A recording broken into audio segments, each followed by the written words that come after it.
Olá, meu nome é Flávio Nunes Ramos, eu sou professor da Universidade Federal de Alfenas e hoje vai ser a quinta aula, a aula 5, sobre crescimento de populações estruturadas, da disciplina Ecologia Evolutiva 1, do curso de Ciências Biológicas Bacharelado.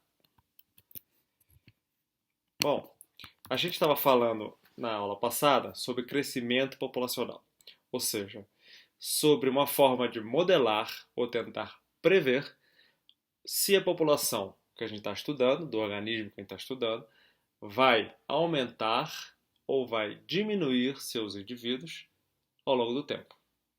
Tá?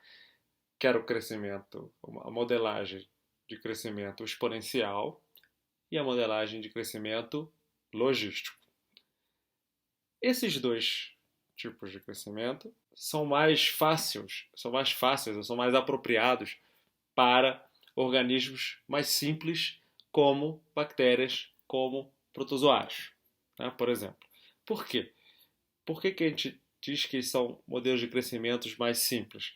Porque um dos pressupostos deles, dos dois, né, tanto o exponencial quanto o logístico, eles pressupõem que todos os organismos da população possuem a mesma taxa de natalidade e a mesma taxa de mortalidade média, a mesma chance de produzir um indivíduo, formar uma prole, e a mesma chance de morrer. Só que a gente sabe que a maioria dos organismos mais complexos, por exemplo, plantas, por exemplo, vários animais, a taxa de natalidade, a taxa de mortalidade, vai depender muito da idade, vai depender muito do estágio ontogenético que ele tem, vai depender muito de outros fatores. Então, os indivíduos da população não têm a mesma taxa de natalidade e mortalidade, não têm a mesma chance de produzir filhos ou morrer. Tá? Um indivíduo de elefante jovem, recém-nascido, ele tem uma taxa de produzir filhote zero ou bem baixa. Já o indivíduo adulto tem uma taxa também, pode ter uma chance de morrer muito maior do que o indivíduo jovem, tá? E assim por diante. Então, a maioria das plantas e animais, eles têm uma chance diferente dependente do estágio que eles estejam. Tá? Então, os exemplos aí. Sementes e larvas possuem taxas de mortalidade maiores do que as classes etárias mais velhas, tá? Tanto de plantas quanto de insetos, por exemplo. Um exemplo que eu dei do elefante. O elefante recém-nascido não pode reproduzir. Tá?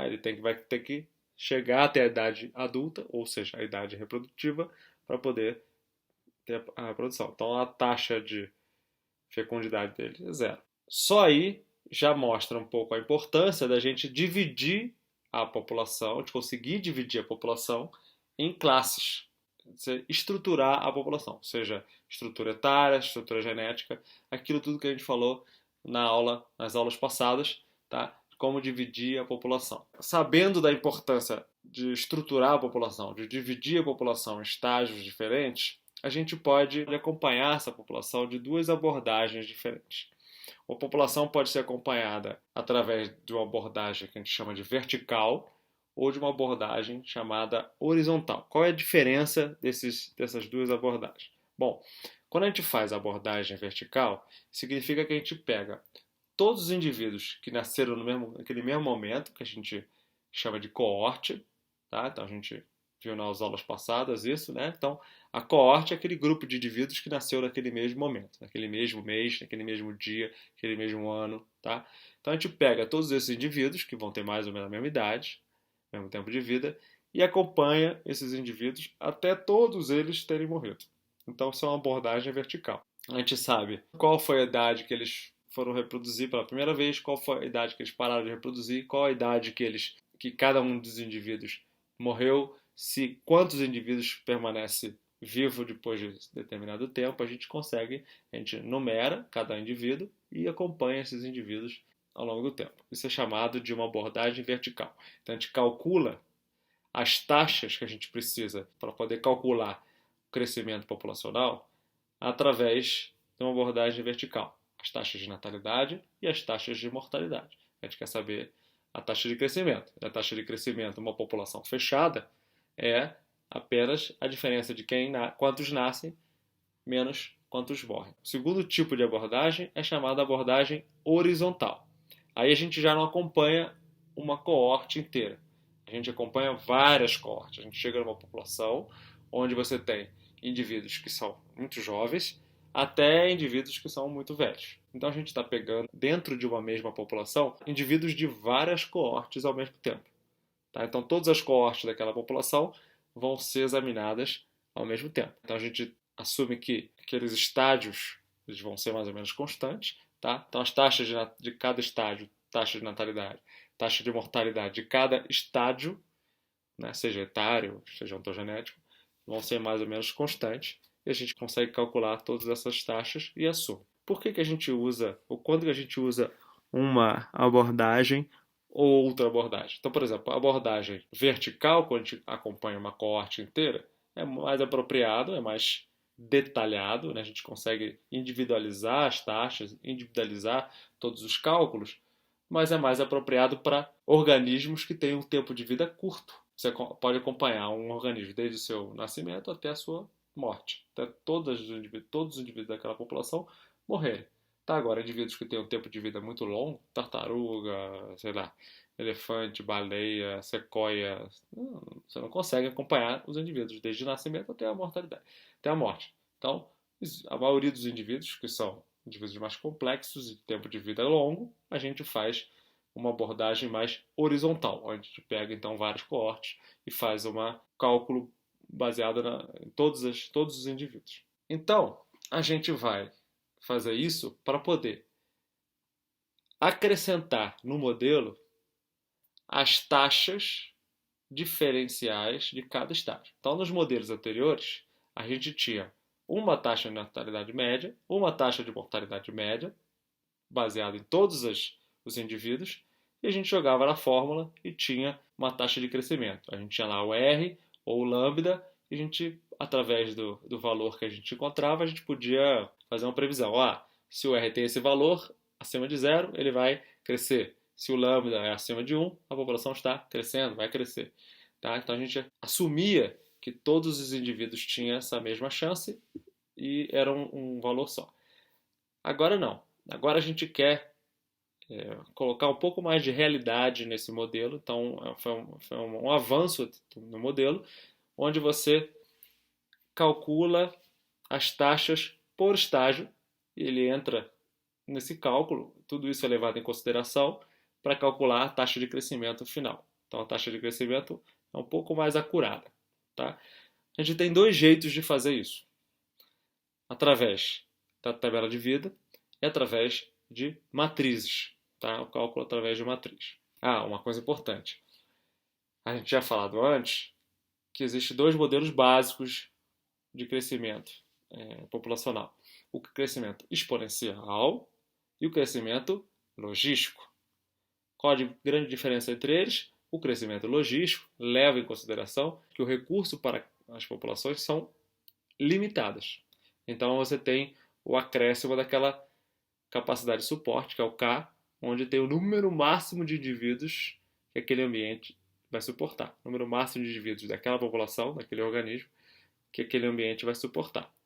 Então esse é o logístico. O crescimento exponencial não. Ele considera que os recursos são ilimitados. O que vai fazer a pressão da mortalidade não são as variáveis dependentes de densidade, seriam as variáveis independentes de densidade. Voltem lá na aula anterior para relembrarem isso. Então, aqui, apesar da gente estar acrescentando um fator mais real, um pouco mais de complexidade, que seria as taxas de mortalidade e natalidade de cada classe, ao mesmo tempo a gente perde um elemento real que a gente tinha ganhado, que seria a dependência de densidade. Então, os cálculos de tabela de vida e matrizes são cálculos de crescimento exponencial, o modelo crescimento exponencial. Não leve em consideração o K, não leve em consideração que existe na população uma capacidade de suporte. Então a gente ganha uma coisa, mas perde outra. Independente disso, tem que só relembrar que qualquer um desses cálculos, tanto a tabela de vida quanto a matriz, no final, o objetivo principal, não é o único, mas é o principal, é o cálculo da taxa de crescimento. Tá? Cálculo do R, ou cálculo do lambda, depois a gente vai ver isso. Tá? mas é cálculo da taxa de crescimento. Ou seja, a gente quer no final saber se a população vai crescer, a gente pode prever isso no futuro, se ela vai crescer, ou se ela vai se manter no mesmo patamar, ou se ela vai diminuir, ou seja, vai perder indivíduos. Tá? É lógico que tanto a tabela de vida quanto as matrizes vão ter vários cálculos intermediários, várias informações que a gente pode aproveitar para outras coisas, inclusive história de vida. Mas a gente tem que lembrar que essa aula é só para ter uma ideia geral desses cálculos e quem for precisar de mais detalhe, existe bibliografia especializada em cada um desses dois temas. Vamos começar então com tabela de vida. Primeira coisa, para fazer a tabela de vida e para fazer também as matrizes, tá? Por que não? A gente vai precisar dividir a população. Vai precisar estruturar a população. Quando a gente fala de estrutura de população, nada mais é do que pegar todos os indivíduos e começar a separar eles em grupinhos. O mais comum na tabela de vida é fazer uma divisão por idade, que a gente chama de estrutura etária. Mas pode ter outras divisões também. Mas o mais comum é por idade. Então, indivíduos que nasceram nessa época vão ser quantificados. Os indivíduos que nasceram depois, né, sei lá, no primeiro ano, tem 2 anos de idade, tem 3 anos de idade, 4 anos de idade, assim por diante. Tá?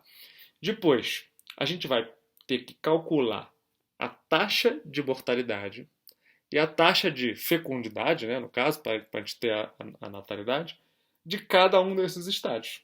Para no final fazer a soma, botar todas as fórmulas e chegar ao R, ou lambda, ao R, que é a taxa de crescimento. No final, eu vou poder ter um cálculo um pouco mais acurado de se a minha população vai aumentar ou vai diminuir. Então eu tenho informações de cada estágio. Então, além da taxa de crescimento final, que é o que a gente quer, a gente também vai poder dar uma olhada vamos dizer que a população esteja diminuindo. Daqui a 5 anos, a minha previsão, segundo os meus cálculos, é que a população diminua. Por que será que ela está diminuindo? Eu tenho como dar uma olhada em cada estágio. Será que existe algum estágio que está contribuindo mais para esse decréscimo populacional? Será que eu posso atuar em algum desses estágios para poder salvar essa população, para poder frear esse decréscimo, para poder reverter esse decréscimo e até aumentar? Está aqui na fase de plântula, na fase de semente, ou o animal na fase da passagem do indivíduo jovem para o indivíduo adulto. Por que é isso? É caça? É predação? O que será que está atuando ali? Eu tenho uma hipótese, vou gerar pesquisas e posso tentar atuar em manejo, conservação, para poder reverter esse quadro. Então, além do cálculo mais acurado, eu também tenho informações mais específicas de cada estágio. Tá? Então, voltando aqui à tabela de vida, nós temos a divisão, o cálculo, divisão da população, o cálculo de natalidade e mortalidade para cada estágio, e aí a gente pode fazer a tabela de vida. Tá? Então, a tabela de vida é mais ou menos isso. É uma tabela, realmente, tá? Com várias colunas e várias linhas. E aqui tem um exemplo de uma planta anual dessa espécie aí, que foi um trabalho feito no Texas. Os autores acompanharam uma única coorte. Então pegaram várias plântulas nascidas em determinada época, numeraram elas e acompanharam até elas morrerem. Então elas acompanharam do nascimento até a morte, que durou quase um ano, 362 dias, já não tinha mais nenhum indivíduo vivo daquela população, daquela coorte inicial que eles acompanharam. Então, na primeira coluna seria a idade. Então, estaria as classes aí. Então, seriam os indivíduos de 0 a 63 dias. Na segunda linha, de 63 a 124 dias. Na terceira linha, quantos indivíduos tinham de 124 a 184 dias, e assim por diante, até a última classe, lá, a última linha, que é 362 dias. O que eles fizeram? Eles marcaram e quantificaram. Então, no começo, tinham 996 indivíduos que eles numeraram. Na segunda idade, depois de 63 dias, já tinham 668, que é o valor da segunda linha aí dessa mesma coluna. Então já teve a morte de vários indivíduos. Tá? Então quantos indivíduos sobreviveram? Olha lá, 668. Tá? Então já foi uma morte aí de quase 30% do número inicial da coorte. E eles vão acompanhando aí. Então aqui, na terceira coluna, seria a proporção daquela coorte inicial que estaria sobrevivendo em cada classe etária. Então, na primeira linha, a gente vê que é 1. Então, lógico, eles marcaram os 996, todos eles sobreviveram. Então, é sempre 1, porque a coorte inicial é 100% de sobrevivência, todos que eles marcaram. Já na segunda linha, que dá 0,67, isso está em proporção, né? Se a gente colocar duas casas para a direita, vira porcentagem, que eu acho mais fácil de a gente trabalhar. Então, ali teria 67,1% dos indivíduos sobreviveram. Então, foram 32,9% de mortalidade. Tá? E assim por diante. Depois, só 29,6% sobreviveu, 19% e assim vai. Ele até no final da última linha lá sobrar 0 indivíduos. Na quarta coluna, já tem o cálculo da mortalidade por classe. Tá? Então, na terceira coluna, 100%, depois 67,1% da inicial sobrevivência. E é sempre em relação à inicial. Essa quarta coluna não. É sempre a proporção, a mortalidade por classe. Então, ali tem 32,9 morreram. A mortalidade daquela classe é 32,9, a mortalidade da segunda classe é 37,5, depois é 10,5, depois é 1,4 e assim por diante. E lá no finzinho da tabela, lá no lado direito da tabela, existe um quadro que a gente vai fazer o cálculo da fecundidade. Então, primeiro foi feito o cálculo de mortalidade, né, que é o que interessa, a sobrevivência, e o contrário dela. O contrário da sobrevivência seria a mortalidade. Quem não sobreviveu aqui no caso morreu, porque é uma população, a gente está considerando que é uma população fechada, não tem troca de indivíduos, não tem indivíduos saindo nem chegando na população. E ali na direita é para a gente calcular a natalidade. Tá? Então a gente está calculando a fecundidade. Então ali, ó, só começa, na coluna marcada com marrom, só começa a produzir semente aqueles indivíduos que já têm mais de 290 dias, 292 dias. Tá? Então a gente tem uma porcentagem aí de semente, uma quantidade de sementes produzidas aí, 53 sementes. Então já pode ter o cálculo todo da fecundidade ou da natalidade. Então, tendo o cálculo de mortalidade e natalidade, a gente chega na taxa de crescimento. Lógico que não é tão simples como vocês vão ver. No final, a gente tem a taxa reprodutiva básica lá, que é o Rho, que a gente vai falar sobre ela, de 2,4, e a gente pode interpretar, já tem uma ideia de se essa população está crescendo ou não está crescendo. Lembrando que estamos falando do modelo de crescimento exponencial. Relembrando, é o exponencial e o logístico. O exponencial é que os recursos são ilimitados, ou seja, a natalidade e a mortalidade estão limitadas, estão sendo influenciadas por alguns fatores que não são dependentes de densidade, são independentes de densidade. Então, a gente está modelando uma população com natalidade e mortalidade contínuas, então os cálculos eles vão ter uma aproximação com crescimento contínuo. Então, o exponencial tem contínuo e discreto, lembra? O contínuo ele é representado taxa intrínseca de crescimento e o discreto é a taxa finita de crescimento, que seria o lambda. Então, a gente está aqui na tabela aproximando os cálculos do Rzinho. Tá? Então, a gente vai calcular o Rzinho, que é a taxa intrínseca de crescimento. É considerado uns tópicos mais confusos por causa dessa quantidade de cálculos, tabelas, números. E aí, se quem está começando a aprender tabela de vida, se fica muito focado nesses cálculos e se perde um pouco do objetivo principal. O objetivo principal da tabela de vida é achar a taxa de crescimento. E para achar a taxa de crescimento, a gente quer saber a taxa de mortalidade e a taxa de natalidade. Todas aquelas colunas são cálculos ou caminhos para chegar a calcular essas duas coisas. Não perca isso da mente, não perca isso do foco, que fica mais fácil de entender isso. Tá? Como falei, o cálculo do R, a gente está querendo saber o número de indivíduos de cada classe, a taxa de natalidade e a taxa de mortalidade. Uma coisa importante, quando a gente está fazendo uma abordagem horizontal, onde a gente não está acompanhando uma coorte, a gente está vendo todos os organismos, várias coortes daquela população, é difícil a gente saber a idade de cada indivíduo. Né? Então, como é que a gente define cada indivíduo está em que classe? Quando a gente está acompanhando, a gente sabe que a gente nasceu ali, a gente está acompanhando cada dia, cada mês, a gente tem exatos os meses que passaram, que os indivíduos sobreviveram. Mas quando a gente está fazendo vários indivíduos é difícil. Então, como é que a gente quantifica o número de indivíduos em cada classe? A gente está falando da classe etária. A classe etária é a classe mais comum na tabela de vida. A gente consegue estimar a idade dos organismos fazendo várias coisas. Então, tem várias formas. Por exemplo, algumas plantas, alguns animais, a gente pode contar ou fazer uma estimativa da idade através dos anéis de crescimento. Tá? Alguns chifres dos animais conseguem ter os anéis de crescimento. Escamas de peixe também têm anéis de crescimento. Tá?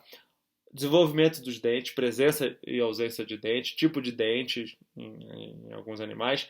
Você consegue ter uma estimativa da classe que ele está, às vezes a classe etária não, mas a classe ontogenética. Então a gente pode fazer umas estimativas de idade ou de classe de desenvolvimento. Se for ave, plumagem, né? Se for algum mamífero, algum animal que tem a pelagem dele consegue dar alguma dica da fase reprodutiva, ou juvenil, ou infantil, né? E a gente também pode misturar idade com tamanho, presença ou ausência de estruturas, de dentes, de pelagem, com tamanho ou com idade. A gente pode fazer também misturas aí de estimativas. Okay?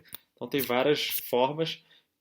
Dessas formas, algumas são mais difíceis, algumas são mais fáceis, dependendo do tipo de animal que você, de organismo, de animal ou de planta que você trabalha. Tá? E também a quantidade de linhas da tabela de vida, quantidade de classes que a gente vai botar, vai depender também do tipo de organismo, do tempo de vida que aquele organismo tem e da precisão que você consegue quantificar. Tá? Se você consegue quantificar com precisão de 3 classes, 4 classes, você vai ter 4 linhas.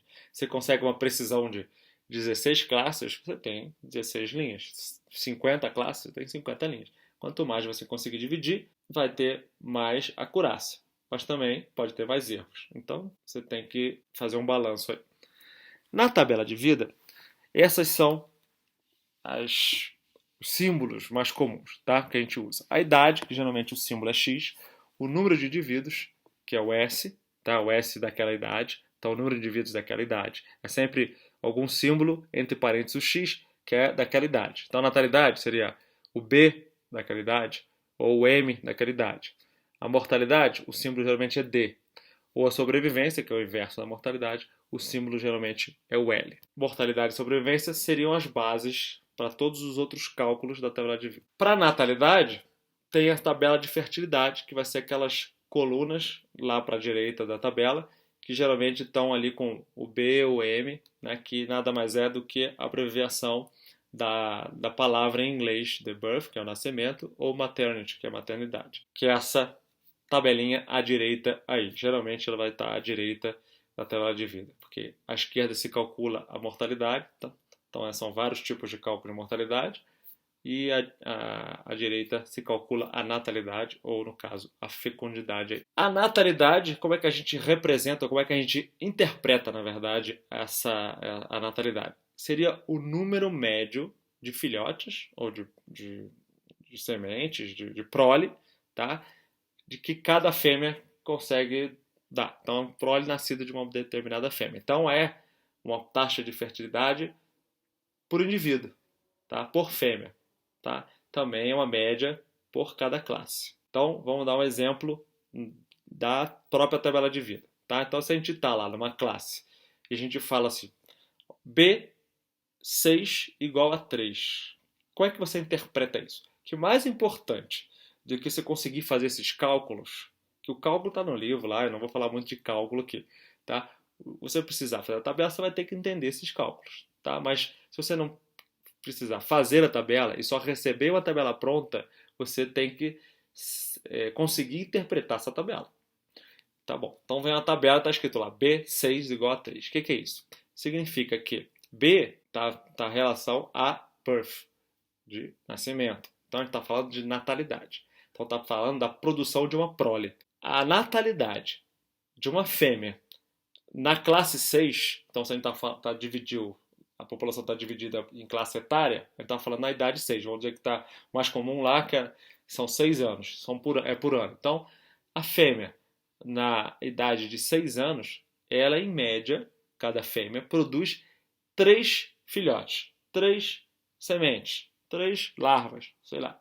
Tá? Bota 3 ovos. Já a mortalidade e sobrevivência também é calculado para cada classe etária e vai ser representado pelo LX, que significa, o L vem de Life Table, de tabela de vida. Tá? Então esse LX aí representa a sobrevivência. E se você quiser a mortalidade, você só inverte. Tá? Você tem, então, o que significa? O LX vai representar o númerozinho que ele vai dar lá, a proporção daquele número de indivíduos que nasceu na mesma época, ou a coorte original, que vai sobreviver até a idade que você está lendo o valor.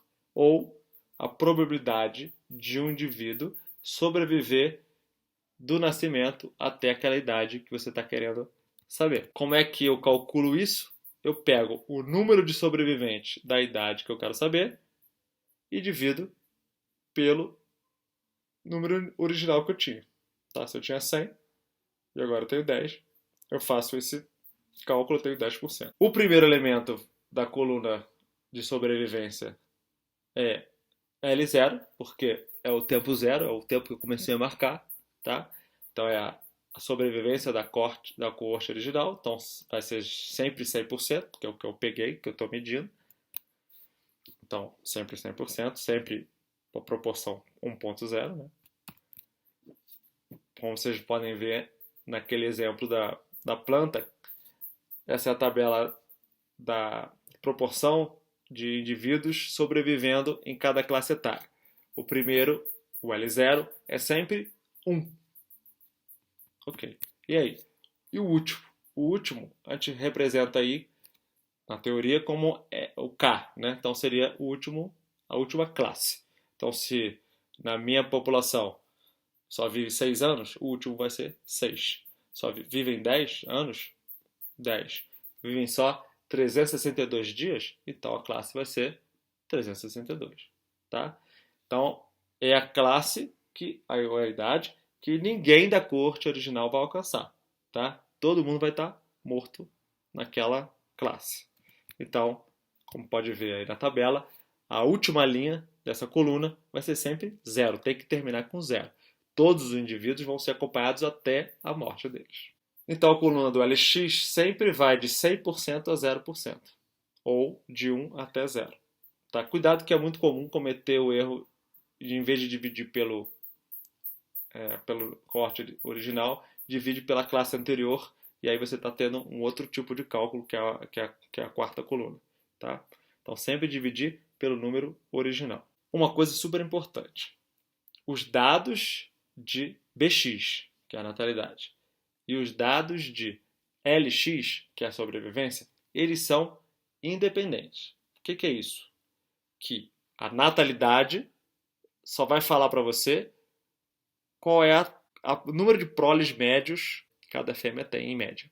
Não tem nada a ver, não tem nenhum dado ali, nenhuma informação no B sobre sobrevivência dessa fêmea. Já o LX, ele só vai falar para você, só tem informação sobre a sobrevivência média dos indivíduos daquela classe. Não tem nenhuma informação ali sobre a quantidade de prole que ele produz. Não tem nenhuma informação sobre a natalidade daquela classe. Tá? Então, são dados que vão te fornecer informações diferentes. É por isso que você precisa desses dois dados para depois calcular a taxa de crescimento que você quer no final da tabela de vida. Então, a gente vai querer calcular o Rzinho, que é a taxa intrínseca de crescimento, como eu comentei antes. Ok.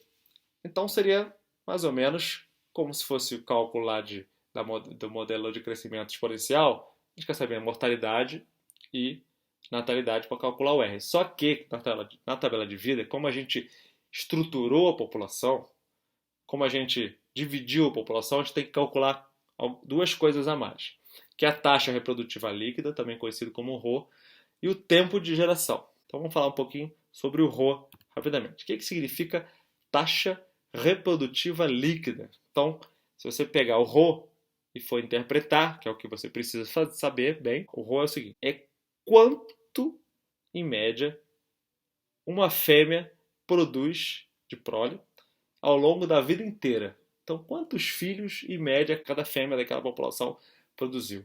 Se for 3, então, em média, cada fêmea produz 3 filhos ao longo da vida inteira. Se for 30 filhos em média ao longo da vida inteira de cada fêmea. Tá? Então, pode ter várias reproduções. Não precisa ser um único evento reprodutivo. Pode ser, ela vive 30 anos, pode ter, sei lá, 10, 12 eventos reprodutivos e cada um tem um número de filhotes diferente ao longo da vida inteira, quanto que ela produziu. Tá? Então, a unidade é quantidade de filho, número de prole. Tá? Então, o cálculo está ali na linha de baixo, que é o somatório de do LX de todas as classes e o BX de todas as classes. Tá? Multiplicação de sobrevivência versus natalidade de todas as classes. A taxa reprodutiva líquida você pode interpretar através dos valores. Se a taxa reprodutiva líquida tiver um valor acima de 1, o que significa isso? Quer dizer, em média, cada fêmea produziu mais de um filhote. Se ela produziu 3, 4, 5, tá? Em média, cada fêmea está produzindo 2 filhotes, vamos dizer assim. Se ela está produzindo 2 filhotes, tem um excesso de prole em cada geração. Porque cada fêmea produziu 2 filhotes. Então, um vai substituir ela e o outro vai acrescentar a população. Quando ela morrer, vai ser substituída e tem mais um. Então, a população vai estar aumentando. Já o modelo, se é um modelo exponencial, não tem recurso limitante, porque limitar ela não é um recurso, são elementos independentes de densidade, então significa que ela vai crescer. Então a população, quando o ρ é acima de 1, é maior que 1, a população aumenta exponencialmente. Já ao contrário, se a população é menor do que 1, a mortalidade vai ser tão grande, porque lembra que no cálculo do ρ leva em consideração mortalidade e natalidade. Então a mortalidade vai ser tão grande que a população não consegue se substituir. Tá? É menor do que 1. Então cada fêmea produz meio. Então ela não consegue nem produzir uma para substituir ela quando ela morrer. Então a população vai diminuir. E se for igual a 1, ela vai se substituir, a fêmea tem um filhote. Esse filhote, quando ela morrer, vai substituir a fêmea. Então vai manter o tamanho original da população. A população não vai mudar. Ué, mas isso não seria a taxa, o lambda? A interpretação é muito parecida com o lambda, né, do crescimento exponencial discreto que a gente estava vendo na aula passada. Tá? O lambda, o que é o lambda? É a taxa finita de crescimento nesse modelo que eu estava falando, exponencial discreto. É muito parecido, só que ele não é exatamente isso. Para você calcular o lambda através do ρ, você precisa ter o tempo de geração. Por quê? Porque o lambda, o cálculo do lambda lá no crescimento exponencial discreto, ele mede, ele faz o cálculo através do tempo total da população, do tempo da população lá. Já o ρ, a taxa reprodutiva líquida, ele vai calcular, todo aquele cálculo está em função do tempo da geração daquela fêmea. Então são gerações, tá? Estão calculando lá estruturadas, populações estruturadas. E a gente então tem que pegar o ρ e fazer o cálculo do tempo de geração para poder calcular o lambda ou o R. Tá? Então a gente tem que fazer agora o cálculo do tempo de geração. O que é o tempo de geração? É a idade média entre duas gerações. Sabendo essa idade média, a gente pode pegar o ρ e dividir pelo tempo de geração e chega à taxa de crescimento. Essa fórmula aqui, o tempo de geração, nada mais é de que a soma desses elementos aí, sobrevivência, que é LX, vezes a natalidade, que é o BX, e a idade. Então, cada classe vai ter seu LX, seu BX e o X, e a gente vai somar isso tudo e dividir pelo somatório também de sobrevivência e natalidade. Nossa, não estou entendendo nada. Não, quem não vai calcular e não vai fazer o cálculo da tabela de vida, não se preocupe, dá uma abstraída quando eu estou ensinando o cálculo de cada elemento. O mais importante é você saber interpretar. Quem for calcular mesmo, preste atenção e também vá atrás de referências, livros, artigos mais especializados. Aqui eu só estou dando uma ideia geral e principalmente tentando ensinar vocês a interpretar essa tabela de vida. Então, o tempo de geração pode ser em anos, em dias, em meses, dependendo do que você está medindo nessa população. Eu estou medindo uma população de organismos que as classes são anos. Primeiro ano, segundo ano, terceiro ano, então a unidade do tempo de geração, sei lá, dura 25 anos uma geração, entre o nascimento do indivíduo e a mortalidade de todos os indivíduos daquela coorte e depois a substituição pelos indivíduos de segunda geração. Então, em média, você tem esse cálculo de tempo de geração. Ok, eu tenho o Rho e tenho o G, ou seja, eu tenho a taxa reprodutiva líquida, o número de proles de toda a vida da fêmea, e o tempo de geração, quanto cada geração dura. Então, eu posso fazer agora o cálculo da minha taxa de crescimento, que é o que eu quero saber, calculando o log natural do Rho, isso tudo dividido pelo tempo de geração. Tá? E aí, só para mostrar para vocês aqui, ó, embaixo, no círculo, o Rho seria 2,9 descendente, quer dizer, em média, cada fêmea produz quase 3 filhotes na sua vida inteira. Então, o Rho seria maior do que 1, então já tenho uma indicação de que a população está crescendo. Como é que se faz esse cálculo? Está vendo essas setinhas aqui, essas duas colunas? Essas duas colunas, isso é uma coisa que confunde muito a tabela de vida, que, nossa, tem tantos cálculos, tem tantas colunas com números. Que são essas colunas? Na verdade, às vezes são cálculos intermediários para poder calcular o Rho, o tempo de geração e o R. Tá? Às vezes, as informações mais importantes, cruas, número de indivíduos, fecundidade e mortalidade, às vezes estão só nas primeiras colunas. As outras são só somas, multiplicações intermediárias para chegar ao Rho, ou ao G, ou ao R. Tá? Nesse caso aqui, essas duas setas estão indicando cálculos intermediários para chegar ao Rho. E no final, então, tem o cálculo de geração, que demora 1,5, mais ou menos, um ano e meio. Então, de um ano e meio, se troca as gerações desse organismo aí hipotético que a gente está estudando. E tendo o Rho de 2,9 e o G de 1,5, mais ou menos, arredondando, a gente tem um R estimado aí de 0,7. Ué, o que é 0,7? Então, 0,7 indivíduos por indivíduo por ano. O que significa isso? R, como é que é a interpretação do R? O R minúsculo. R igual a zero, população está se mantendo. R maior do que zero, a população está crescendo. E R menor do que zero, a população está diminuindo. No caso, o R é maior do que zero, então a população que a gente estava estudando cresceu durante o período. Então, se nada mudar, eu faço a previsão que daqui a 5, 10 anos, se nada mudar a população, ela vai estar crescendo. Vamos dizer que é uma população ameaçada de extinção, eu estou medindo aquela técnica, aquele manejo que eu fiz na população para tentar salvá-la da extinção. Ah, deu certo, então eu posso manter essa técnica, esse manejo, e aí, ou permanecer sem fazer nada, que essa população vai continuar crescendo ao longo dos anos. Tá? Então é mais ou menos isso que a gente quer saber.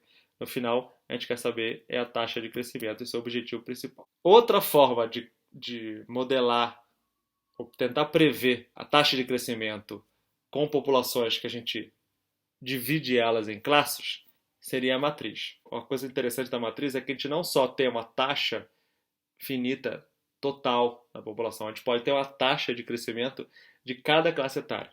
Tá? Cada classe etária ou ontogenética, cada classe da população, a gente também pode ter um cálculo de taxa de crescimento. É super detalhado isso aí. Então, como é que a gente faz? Então, primeiro a gente tem matriz. Tá? Então, a gente vai usar essa notação aí. Ó. N, I, que é qualquer classe, tá? Da primeira classe, no tempo tal. Tá? Então, a gente está indicando o número de indivíduos no tempo T da classe etária I. Outra coisa, o modelo é esse aí. Ó. N, T mais 1, seria o N, número de indivíduos, que eu quero saber no futuro, é igual a, que eu vou ter lá a taxa de crescimento, vezes o NT, que é o número de indivíduos que eu tenho no presente. Então eu quero saber se minha população vai crescer, vai diminuir ou vai se manter igual. Como é que eu sei isso? Pela taxa de crescimento. No modelo exponencial e no modelo logístico, eu tenho o R ali. Então, seria dn sobre dt igual a Rn, né? Número de indivíduos no futuro, é a taxa de crescimento vezes o número que eu tenho agora.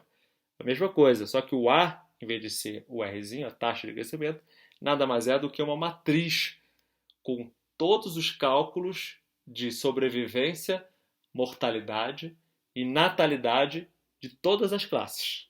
Tá? Então é uma maneira muito acurada e complexa, mas não tão difícil assim, de fazer esses cálculos e essas projeções. Tá? Então a gente fala que o NT ele vai descrever a estrutura etária, normalmente, mas pode ser etária de idade, né? Pode ser uma estrutura de desenvolvimento, de ontogenia. Tá? E a matriz A seria todos os parâmetros demográficos. Lembra que a gente falou dos parâmetros demográficos? Demografia é igual a dinâmica, que é igual ao estudo da quantidade de indivíduos ao longo do tempo. Como que a quantidade de indivíduos ela cresce, aumenta, diminui ao longo do tempo de uma população. Tá? Então, os parâmetros demográficos podem ser aqueles que aumentam a população e aqueles que diminuem a população. Aqueles que aumentam a população seriam a natalidade e a chegada de indivíduos, os imigrantes.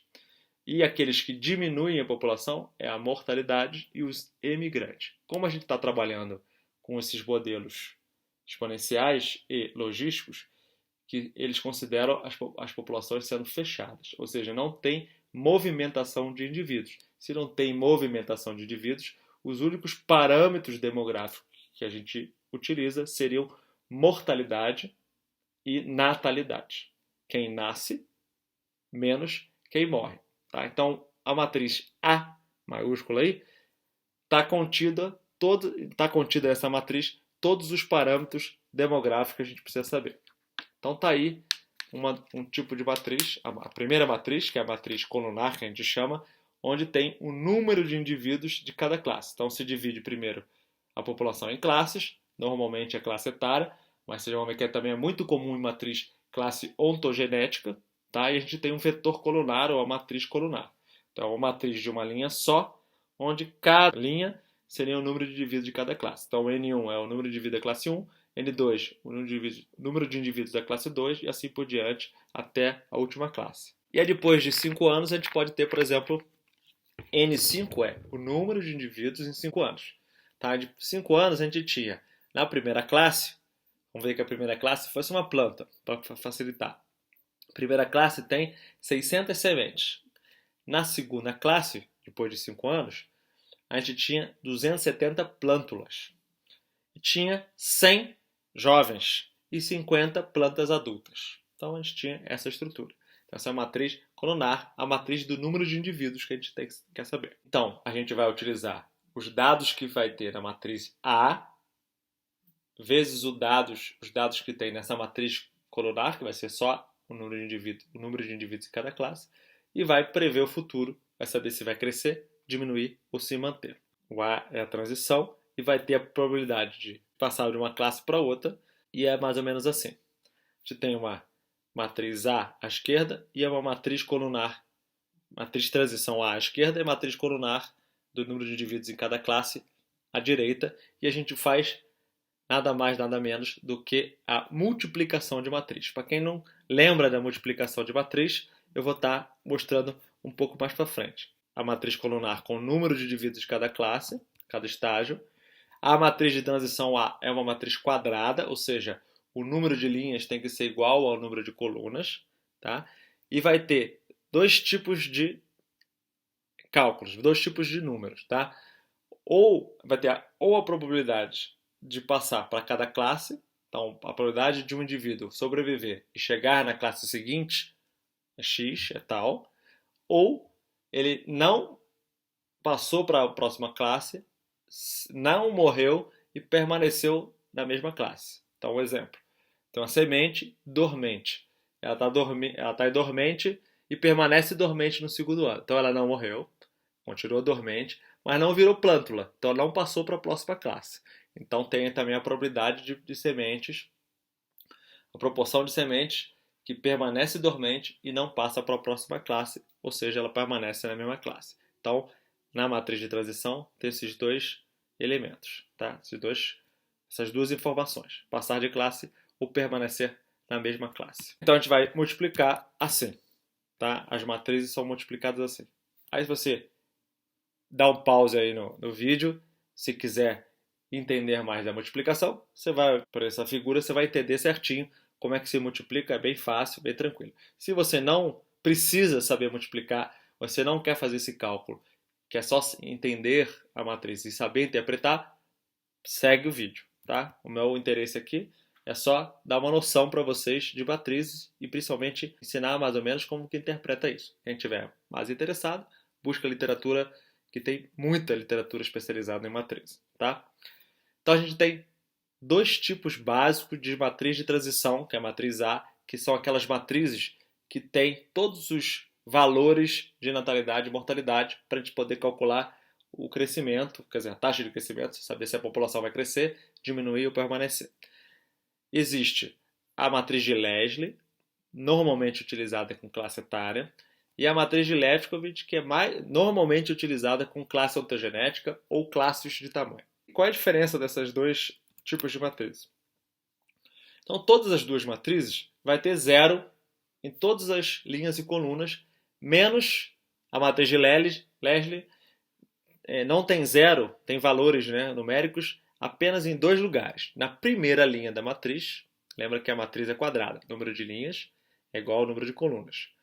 Então, na primeira linha da matriz, vai ter os valores de fecundidade.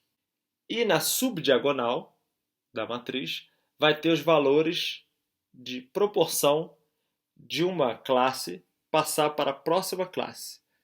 A probabilidade de indivíduos de plântula passar para jovem, jovem passar para adulto, e assim por diante. Isso está na subdiagonal. Mais fácil a gente mostrar aqui. Ó. Então, tem a matriz colunar à esquerda. Então, seria o que eu quero descobrir, o número que eu quero prever. Qual é o número daqui de indivíduos dessa população daqui a 10 anos, que é à esquerda. Então, o número daqui a 10 anos, em cada classe etária, vai ser igual a o que tiver na matriz de transição, que seria a matriz A, vezes o que eu tenho de indivíduos nesse momento agora. Então, na matriz de transição, se for a matriz de Leslie, tem em azul todos os valores da primeira linha vão ser os valores de fecundidade, o número de prole cada classe produz. Tá? E também tenho em cinza, em bege, na subdiagonal, os valores P's, né? Seria a probabilidade da primeira classe passar para a segunda classe, da segunda classe passar para a terceira, e assim por diante até a última classe. Então, seria a transição entre classes etárias. Tá? Então, tem apenas esses dois valores. O resto é tudo zero. Pode ver que o resto é tudo zero. Ok, essa é a matriz de Leslie. E a matriz de Lefkovitch? A matriz de Lefkovitch é igualzinho à matriz de Leslie, tem esses dois valores, porém acrescenta mais um valor, tá? Que é o quê? A diagonal da matriz também tem valores. De quê? Permanência na mesma classe. Então, na matriz de Leslie, que é a anterior, normalmente são classes etárias, né, de idade, então não é difícil permanecer na mesma classe etária. Pode, né, você tem uma classe mais ampla, mas a classe passa para a proximidade. Geralmente são populações estudadas que você não tem uma permanência naquela classe. E a matriz de Lefkovitch já tem esse valor de permanência na mesma classe. A semente dormente daquele exemplo, que no segundo ano não passou para a plântula e nem morreu, ela permaneceu nessa mesma classe, ela entra nesse valor aqui da matriz de Lefkovitch. Tá? De novo, é mais fácil mostrar.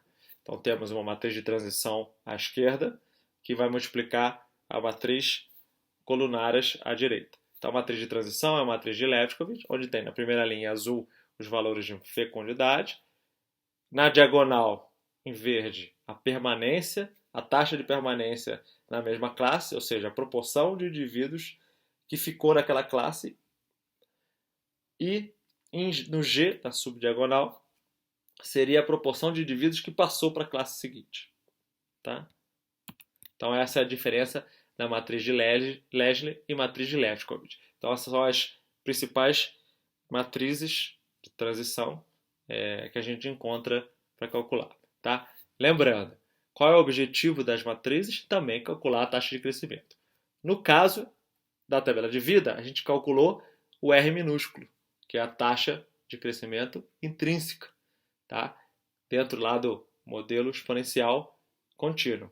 Aqui a gente já está do modelo exponencial discreto, que é o lambda. Então a gente está lá com a estrutura etária, tamanho, ontogenética. Tá? A gente quer calcular o lambda. A gente vai calcular o lambda e ele vai ser obtido pelos cálculos aí entre uma classe e outra. Como qualquer taxa de crescimento, a gente precisa calcular as taxas de mortalidade e fecundidade para poder calcular a taxa de crescimento. Então, a fecundidade tem um símbolo de FI ou MI, tá?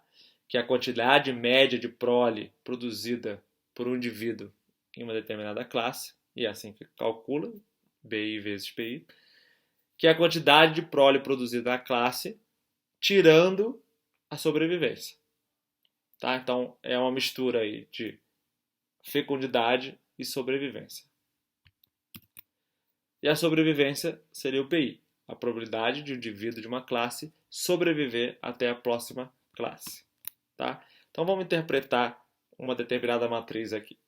Eu tenho um artigo de 2016, onde os autores fizeram a dinâmica de uma bromeliácea, chamada Tillandsia butzi, e eles acompanharam 5 classes. Então, a gente tem aí, em vermelho, as 5 classes. O S, tanto na primeira linha quanto na primeira coluna, seriam plântulas. A segunda classe, I, seria os infantes. Depois teria o J de juvenil. Depois seriam os adultos. O A1 seria a primeira fase do adulto e a A2 seria os adultos mais velhos. Tá?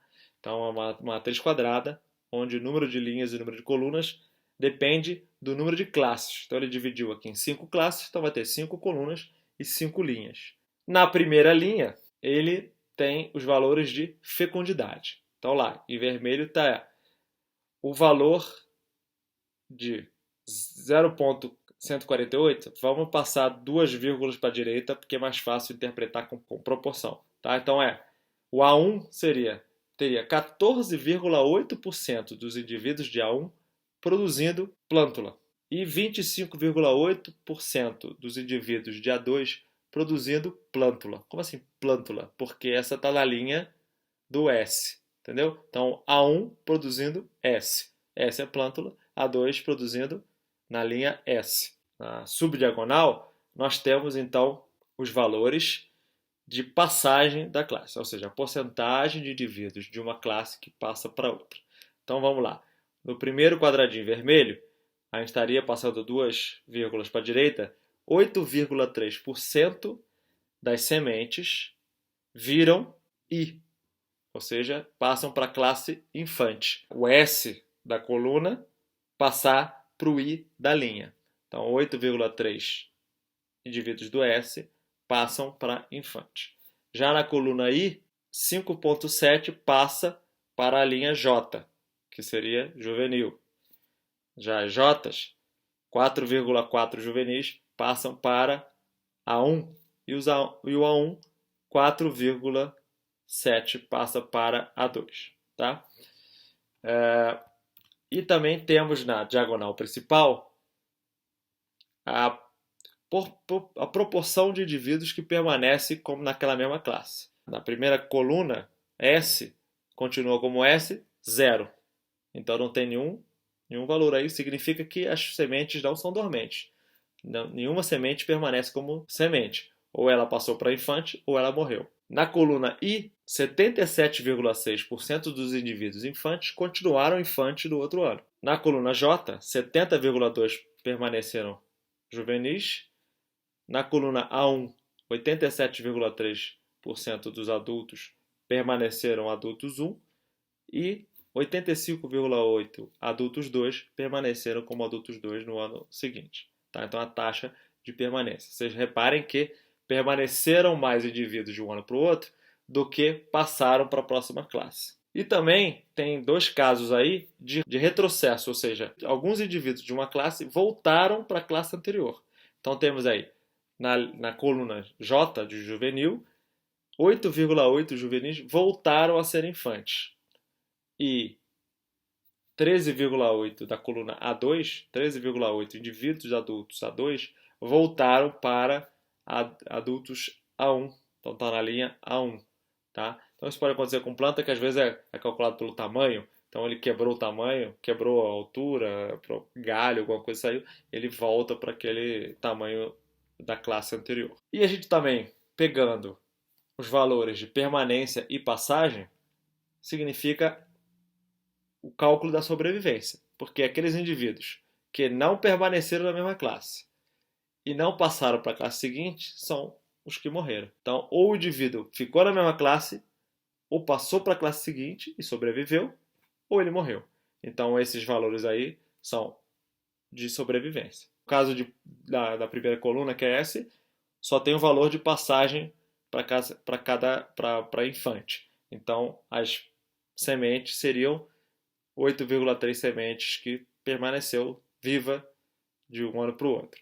Já o infante, da coluna infante, seria mais de 80% sobreviveu, né, porque ou 77, mais ou menos, em torno de 77, permaneceu como infante, ou em torno de 6% passou para a próxima classe. Então você vê que tem de 80% a 90% de sobrevivência aí de todas as classes. A única classe que tem baixa sobrevivência é a primeira classe, é a classe de semente. É uma fase que a gente pode considerar como fase crítica. Se essa fosse uma espécie ameaçada de extinção, uma espécie, sei lá, farmacêutica, uma espécie que a gente tivesse que proteger de alguma forma, a gente poderia atuar nessa primeira classe, que é a classe de semente, para tentar aumentar a sobrevivência dela e aí tentaria resolver o problema do crescimento populacional. Tá? Então, no fim, a gente quer saber o que? Se a população está crescendo ou está diminuindo, ou seja, a taxa de crescimento. No caso de matriz, a gente quer saber do lambda. Então, lambda é 0,95. O que é esse valor aí entre parênteses? É o intervalo de confiança. O lambda, como é que a gente interpreta? Lambda igual a 1, a população permanece igual. Não cresce nem decresce. Acima de 1 cresce, abaixo de 1 decresce. Então, como é 0,95, está abaixo de 1. Então, essa população ou está decrescendo um pouquinho, ou está mais ou menos permanente. Depende do intervalo de confiança, está chegando a 1. Então, a gente pode botar que ela tem um decréscimo populacional, mas um decréscimo tendendo à permanência. E existe também, matriz, o chamado diagrama de Loop, que são uma maneira mais esquemática de representar a matriz. Então, esse diagrama tem dois diagramas, o A, que é o superior, e o B, que é o inferior. Então, nesse diagrama, a gente tem as bolinhas, numeradas de 1 a 4, bolinhas brancas, seriam as 4 classes. Então, teríamos 4 classes. Então, a gente pode botar aí uma borboleta. Ovo, larva, pupa e adulto. Com planta, seria semente, plântula, jovem e adulto. São classes de desenvolvimento, classes ontogenéticas. E as setinhas, elas representariam aqueles valores que tem na matriz, ou seja, a fecundidade, que seria o M, né? Então seria aquelas setinhas superiores que vão de uma classe, todas as da classe, e vão geralmente para a classe 1, e aquelas setinhas que passam de uma classe para outra, que é o G, então a porcentagem de indivíduos de uma determinada classe passar para a próxima classe, e a seta que sai de um círculo e volta para o mesmo círculo, seria os P's, seria a chance de permanência, porcentagem de indivíduos que permanecem na mesma classe de um ano para o outro, de um intervalo para o outro. Tá? Então seria um esquema, às vezes mais fácil de interpretar visualmente do que a própria matriz. Então, no primeiro diagrama, no A, né, a gente estaria todas as classes podem gerar indivíduos da classe 1. Vê aí, no M, nas setinhas de M, a classe 2 gera indivíduos do 1, a classe 3 gera indivíduo 1 e a classe 4 vai estar a setinha lá para o 1. Ou seja, vamos dizer que a gente fosse botar, sei lá, as classes das plântulas, semente, jovem 1, jovem 2 e adulto. Então seria todos os jovem 1, jovem 2 e adulto, eles poderiam produzir sementes, então todas têm uma chance de produzir sementes. Então por isso as setinhas estão para a classe 1, seria a semente. Já no B, no de baixo, só a classe 4 pode gerar indivíduos da classe 1, então só tem um indivíduo, sei lá, que seria o adulto, uma árvore, que podem gerar sementes, né, do indivíduo 1, mas também tem a classe 3, que pode gerar a classe 2. O que seria isso? Seria geração de assexualidade. Então, poderia ser clone. Tá? Então, indivíduos que seriam, será jovem 2, poderiam, por clone, gerar indivíduos de classes diferentes. Tá? Então, você tem um pouco mais de flexibilidade para botar aí no diagrama de loop uma representação gráfica. Então, tem os diagramas bem simplesinhos, como esse aí, e tem até diagramas bem mais complexos, como esses aí, que tem 6 classes e tem taxas de permanência e passagem e retrocessos, aí que é só para mostrar para vocês e ilustrar que você tem diagramas bem mais complexos do que isso. Então, o que a gente pode revisar essa aula?